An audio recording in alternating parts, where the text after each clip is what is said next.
Ayun nga. Dami. Isang styrofoam dong.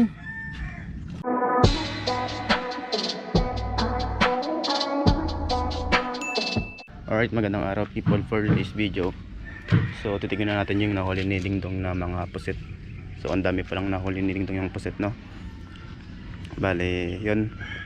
Magkape muna tayo tapos tignan natin yung nahuli niya. Sabi isang malaking styrofoam daw eh. So kape muna tayo people. Tagal natin magising people.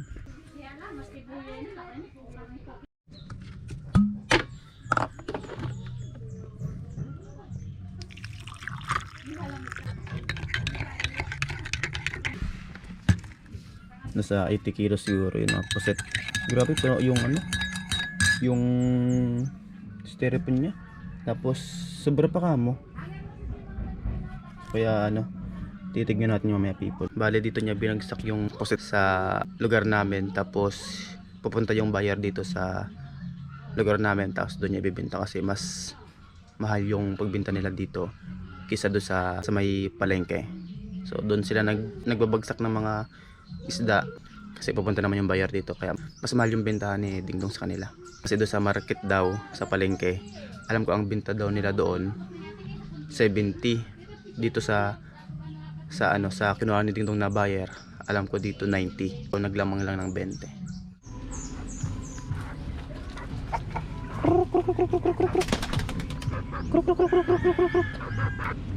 Kulot. Ito yung labuyo. Yung ilib niya, mga kalapati. Yung ilib ng labuyo eh.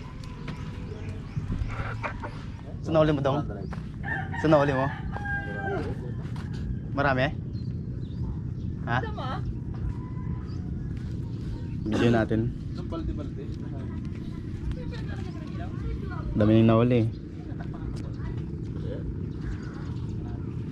Video natin. Ha? Puno?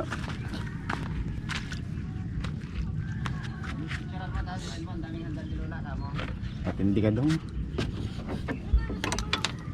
Ayun, itim. Ayun nga. Dami. Isang styrofoam dong. Magkano dong? Magkano? Ha? Pinta mo daw, sandaan Ay, na. pati ito. Ayos dong, matindi ka. Ilang kilo to? Ilang people ah. Lalakan. Isang ano, styrofoam.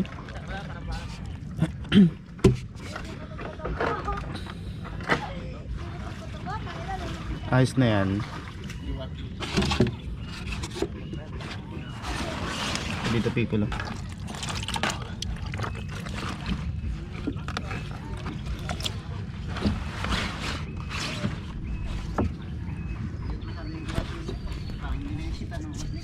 Ilang kilo yun dong? Ha? Ang 60 paten dyan sa baba. 60? Doon sa ano, lagi ng puti. Naman yan? Hindi ito nakasarado may Hindi, tasiksik nga. Siksik? Hindi siya makasara. Inupuan ko ng kagabi yan. Saan may benta yun dong? Inupuan ko yung iba ko para nang babaon siya. Saan may benta mamaya? Ito ay, kanila. Benta mo na lang, ano? Benta mo 120. yung kalahati. Kalate. 120 yan, pwede na. Kalate. Benta mo na. Oo, lahat na. Meron pa siya doon sa balde. Kinuha niya, tapos hindi sa may welcome. Ha? Kinuha niya na. Yung? Kinuha niya na. Binawasan niya? Joke lang. Binawasan niya tayo. Marami na. Dami yun. Hindi pa silang pusit. Sayang to. Pumunta ka sana. Ano yan? Online? Palag niya pala ito pag ano, kahit nakabiri. Sabi dito. Pag ganyan-ganyan yung lahat ng ano. Ano siya? Tapos ay lumalabas. Tapos may lumalabas na tubig. Ah, sige. So alright people, bali na kilo na pala yung puset. So hindi ko na rin napakita sa inyo kasi doon pa sa pagtawid ng ilog yun. So ayun, naka 80 kilos pala yung nahulin dito na puset. Lahat-lahat na yun, yung isang styrofoam. So yan yung people, at kita-kita natin sa next video natin.